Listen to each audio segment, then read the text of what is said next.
Ce journal vous est offert par le FPI, Fonds de promotion de l'industrie, votre partenaire privilégié pour la réussite de vos projets.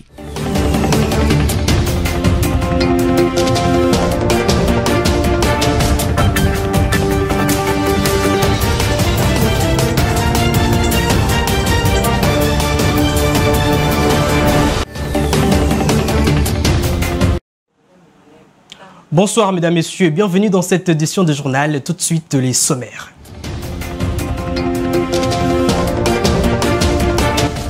L'opposant Jean-Marc Kabound est libéré par la Cour de cassation ce mardi 25 juillet après plus de 9 mois de son arrestation à la prison centrale de Makala.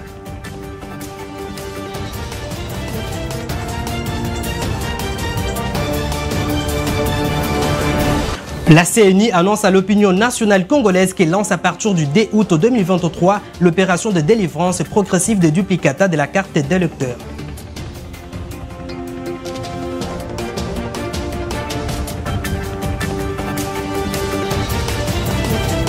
Après plusieurs mois d'attente, les agents et cadres du FPI ont souscrit à l'obtention du terrain. Monawa ont visité ce site situé à Kinshasa dans la commune de Lansele.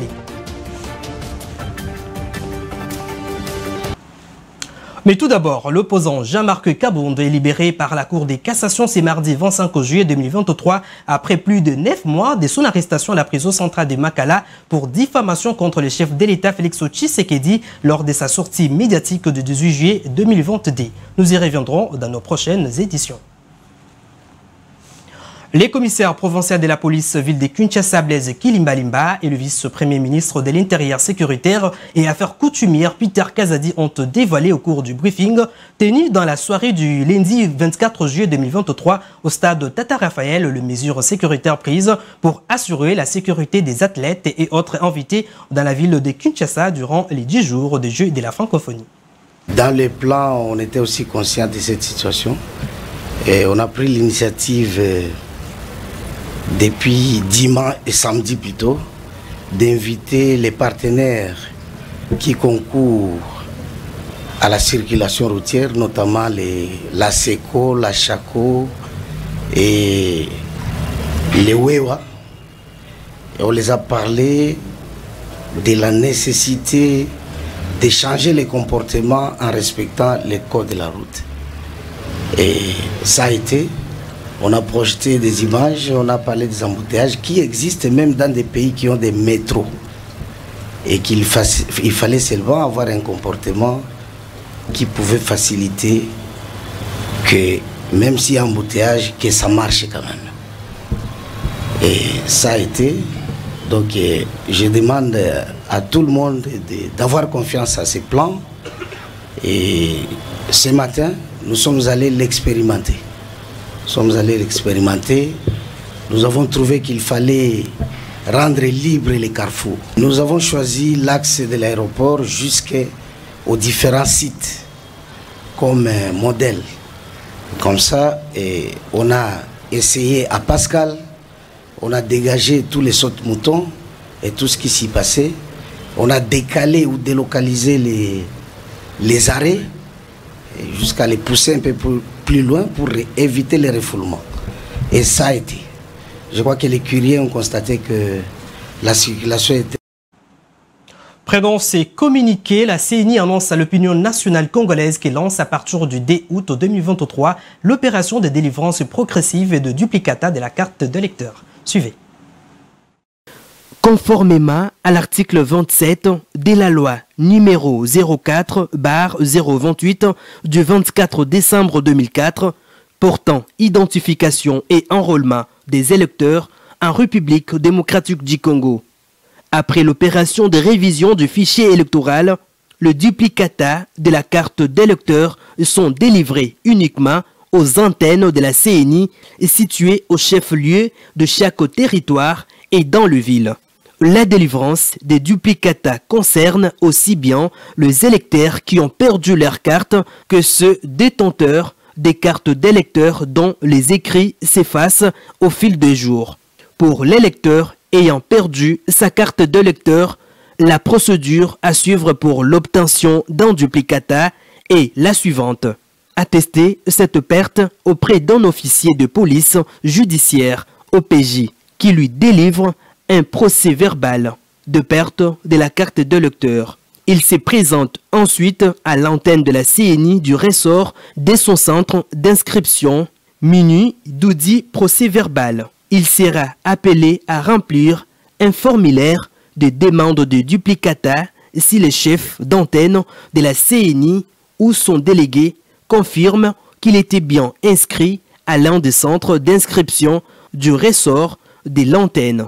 En ce qui concerne les électeurs dont les écrits sur les cartes se sont effacés ou sont devenus illisibles, ils sont priés de se présenter aux antennes de la CNI du ressort de leur centre d'inscription muni de la carte défectueuse pour se faire délivrer la carte d'électeur des remplacements. Par ailleurs, la CNI attire l'attention de la population congolaise sur l'existence des réseaux des producteurs de... La mission de la CNU du Congo central se rendue dans la ville de Moanda et celle de Matadi ainsi que dans les territoires de Sekebanza pour la période légale d'ajout, de retrait ou substitution des dossiers dans cette province. Ginette Fika. Après Songololo et Matadi, la mission de la Commission électorale nationale indépendante CENI qui séjourne dans la province du Congo central est arrivée dans la ville côtière de Moanda. Cette fois-ci, pour la période légale d'ajout des retraits des dossiers des candidats du Congo central dans un délai de 5 jours. La délégation conduite par le directeur de communication Jean-Baptiste Itipo a été accueillie par le chef d'antenne de la CNI. Au menu de leur échange, quelques cas d'ajout et même des retraits des dossiers des candidats. Dans le même objectif, la mission de la CNI s'est rendue dans le territoire de Sekebanza et dans la ville portuaire de Boma. Il s'y est de noter qu'il s'agit bel et bien d'une période légale à ne pas considérer comme une nouvelle prorogation, car c'est une période qui ne concerne que les partis politiques dont les dossiers ont été régulièrement enregistrés. Et en bref, il y a quelques semaines, Godin Poyi vient d'être réhabilité à la tête de l'Assemblée provinciale de Kinshasa par la Cour d'appel. Pour rappel, il a été destitué par 34 députés sur les 41 élus provinciaux présents lors de la séance plénière du 7 juillet dernier. 3 élus provinciaux avaient voté contre alors que 3 autres s'étaient abstenus et un bulletin a été déclaré nul. Ses collègues lui reprochaient notamment de l'abus du pouvoir, la diffamation et atteinte à l'honneur des députés provinciaux. Après plusieurs mois d'attente, les agents et cadres du FPI qui avaient souscrit à l'obtention des terrains au site de Manoa ont enfin visité ce site situé à Kinshasa dans la commune de Lansélé. Sur ce site, il est prévu pour la construction d'environ 400 maisons pour le personnel du FPI. Suivez. C'est une sortie d'entreprise aux allures d'un team building. Le directeur général du FPI, Bertin Moudimou Tshisekedi, qui ne cesse de matérialiser sa vision managériale d'investir dans le capital humain, continue d'amplifier les actions de proximité avec les agents et cadres du FPI. Ce jour, en application du principe de la continuité dans la gestion, Bertin Moudimou est allé s'enquérir de l'évolution du site doté aux agents et cadres par le FPI. Il s'agit du site appelé Manoa, situé à Kinshasa, dans la commune de Lansélé, où il est prévu la construction de près de 400 maisons ainsi que l'aménagement de la cité. Déjà sur le site, on peut voir une dizaine de maisons qui y sont déjà construites par Luxos RDC, l'entreprise qui a signé des contrats avec certains agents souscripteurs pour la construction de leurs maisons. Bien qu'aujourd'hui, la question de la viabilisation totale de cette concession reste en délibéré entre l'employeur et les bancs syndicales, le directeur général Bertin Moudimou a exprimé sa satisfaction du travail abattu jusque-là par l'Ixos RDC. Le directeur général s'est aussi dit favorable de faciliter les travaux de viabilisation qui devront consister à l'aménagement des avenues dans le site, la construction des caniveaux d'évacuation et des espaces publics. L'homme est multidimensionnel et dans le cadre de la profession que nous faisons, nous devons tous nos efforts pour mettre la personne dans des conditions acceptables. Les conditions acceptables, c'est-à-dire il faut les payer, il faut améliorer les cadres professionnels, mais il faut également améliorer les cadres dans lesquels la personne peut évoluer après son travail. Et l'idée géniale proposée par notre constructeur est telle que chaque agent du FPI puisse avoir un logis à lui, en propre, autonome, et qu'il peut léguer même à ses héritiers quand il ne sera pas là, pour leur garantir un avenir radieux. Je suis tout à fait d'accord pour viabiliser les cadres, parce que ça ne sert à rien de construire une maison et que demain ou après-demain, on puisse apprendre que l'érosion est arrivée et la maison est partie. Il faut alors garantir à cette maison-là de subsister aussi longtemps que cela est possible.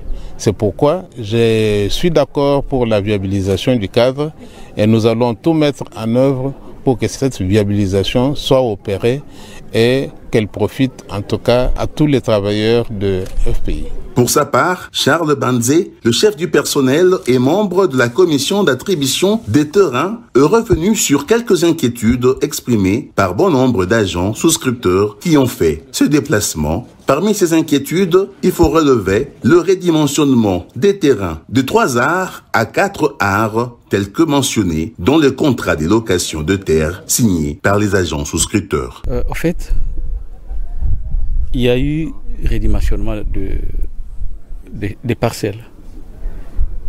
C'est dans le souci de faire à ce que chaque parcelle puisse être viable. Pourquoi? Parce que le premier morcellement tel que ça a été fait n'avait pas prévu des grands tranchées qui pourraient permettre la bonne circulation sur le site. Et ça allait offusquer même la sécurité du site.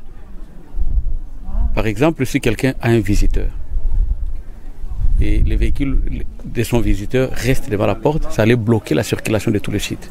Alors il fallait faire de sorte que les avenues qui étaient de 5 mètres passent à 7 mètres afin de faciliter la mobilité. Et ce travail a été bien fait avec le service de cadastre. Et à ce jour, il y a les fonds qui ont été débloqués pour que la situation soit totalement bien gérée et que les agents puissent se retrouver chacun dans ses droits. Poursuivant la supervision des projets financés par les FPI, après les Haut-Katanga, la délégation du conseil d'administration s'est rendue dans les Lualaba, arrivée à Kolwezi le jeudi 20 juillet dernier. Ils se sont rendus tour à tour à la société de surveillance minière Akal Brothers, des projets industriels qui émergent dans cette partie du pays. Suivez. Dans la ville de Kolwezi au Lualaba, les empreintes du Fonds de promotion de l'industrie FPI sont visibles dans plusieurs secteurs. En ce jour, sur cette partie du territoire national, le conseil d'administration du FPI, conduit par Vicky Katoumwa Moukalaï, s'est imprégné de l'évolution de 2 projets émergents. Il s'agit de la société de surveillance minière SSM, qui est un laboratoire de chimie minérale spécialisé dans l'analyse des échantillons miniers qui a bénéficié du financement du FPI. Vicky Katoumwa et sa suite ont reçu les explications sur les processus d'analyse des échantillons. Un autre projet, c'est Akal Brothers, qui est une carrière d'exploitation de matériaux de construction dont les grès et le sable. Après avoir évalué les 2 projets des Kolwezi, la PCA les a exhortés à respecter les échéances pour le remboursement des crédits reçus auprès du FPI. Vicky Katoumwa les a ensuite appelés au respect des engagements contenus dans le contrat. Pour le conseil d'administration du FPI, tout promoteur ayant bénéficié du financement est contraint à le rembourser en respectant les échéances convenues. Tout comportement déviant sera soumis à la rigueur de la loi. Visiter des projets qui marchent, qui donnent de l'espoir aussi, tant au niveau du FPI que du peuple congolais. Et tous les projets qu'on a visités dans le Haut-Katanga, en tout cas, c'est positif. Il y a peut-être quelques remarques à faire, quelques propositions, quelques suggestions à faire au gouvernement pour que ces promoteurs soient soutenus par le gouvernement. Donc nous sommes là-bas, nous venons de visiter des projets. Le premier projet il est en marche. C'est un labo qui fait l'expertise de tous les minéraux qui doivent être exportés. Ça va. Mais le deuxième projet ici, il semble être un peu problématique. La recommandation que je vais formuler, c'est peut-être à l'endroit des promoteurs. Nous les encourageons, n'est-ce pas? Parce qu'ils ont reçu l'argent et cet argent que nous ne thésaurisons pas comme FPI. C'est l'argent que nous recyclons. Il y a d'autres promoteurs qui attendent. Donc restons dans le contrat. Le FPI étant un établissement public, la présence de la délégation dans les Lualaba ne pouvait passer inaperçue auprès de l'autorité provinciale, car l'industrialisation du pays nécessite d'abord l'implication des autorités locales. C'est dans cette optique que la PCA Vicky Katoumoua, l'administrateur Jean-Marie Kassereka, représentant du ministre, et l'administrateur Nelson Lotapé ont rencontré Madame le gouverneur Fifi Masuka. Autre chose, Gilles Ngungwa, gouverneur de la province du Tanganyika, a regagné la ville de Kalemi 3 mois après son absence et sa destitution au poste de gouverneur. La première citoyenne du Tanganyika a reçu un accueil chaleureux de sa population à son arrivée à Kalemi. Yves Maëlé. Honneur militaire, passer les troupes en revue. 19 jours après sa réhabilitation comme gouverneur de la province du Tanganyika par la Cour constitutionnelle, le 4 juillet dernier, Gilles Ngungwa Mwayuma a foulé les sols de la ville de Kalemi, chef-lieu de la province du Tanganyika. Au pied d'avion, le vice-gouverneur Ferdinand Massamba Massamba, accompagné de membres du comité de sécurité et autres chefs des corps, pour lui réserver un accueil dû à la première citoyenne du Tanganyika.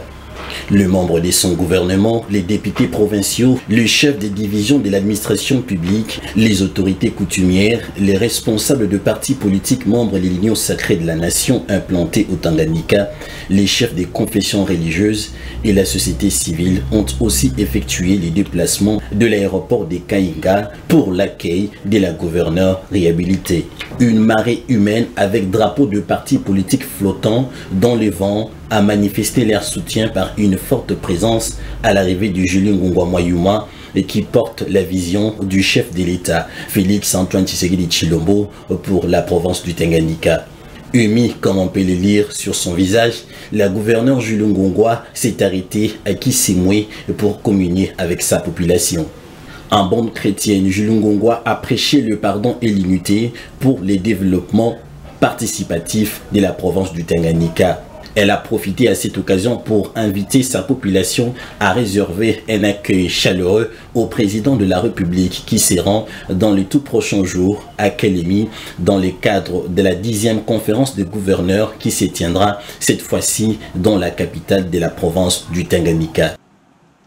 Et en dehors de nos frontières, pour éviter que la région du Darfour ne sombre une fois de plus dans les chaos, des représentants des forces de soutien rapide et de rebelles étaient présents lundi 24 juillet 2023 à Lomé pour les pourparlers de paix, de la sécurité en proie de guerre civile. Reportage.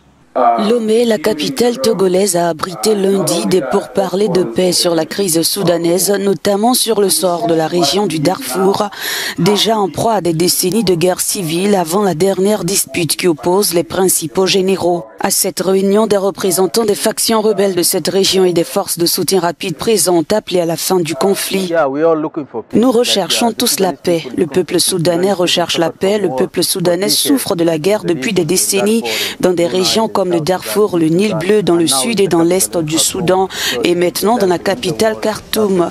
Donc c'est le moment de mettre fin à la guerre et de commencer un nouvel avenir pour le peuple soudanais. La paix, le développement, la justice et l'égalité. Au cours de cette rencontre, il a été également question de la réouverture de l'aéroport d'El Génina au Darfour sous le contrôle des FSR afin d'acheminer l'aide humanitaire. Nouri Abdallah, membre d'une faction rebelle clé du Darfour, a salué la création d'une feuille de route pour mettre fin au conflit au Darfour. pour empêcher à la région de sombrer dans le chaos. Elle est actuellement plongée dans le chaos, mais pas encore dans une guerre civile à part entière. C'est ce que nous essayons d'éviter. C'est pourquoi nous avons établi une feuille de route et un plan d'action que nous pouvons suivre afin de travailler avec d'autres leaders communautaires, d'autres dirigeants du Darfour, voire au sein du Soudan. Avant ces pourparlers de Lomé, des militants des droits de l'homme au Darfour dans un rapport avaient épinglé les FSR et des milices alliées de s'être rendus coupables d'atrocités dans leurs bastions, notamment des viols, des pillages et des massacres de minorités ethniques. Place à présent au rappel des principaux titres.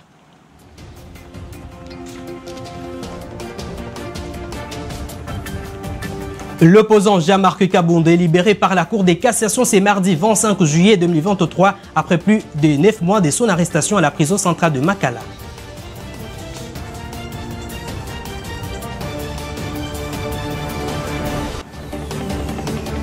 La CNI annonce à l'opinion nationale congolaise qu'elle lance à partir du 2 août 2023 l'opération de délivrance progressive des duplicata de la carte d'électeur.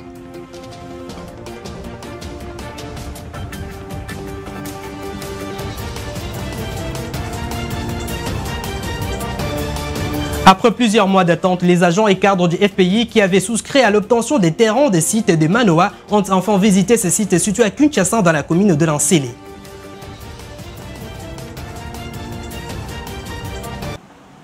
Ce journal est terminé. Merci de votre réelle attention.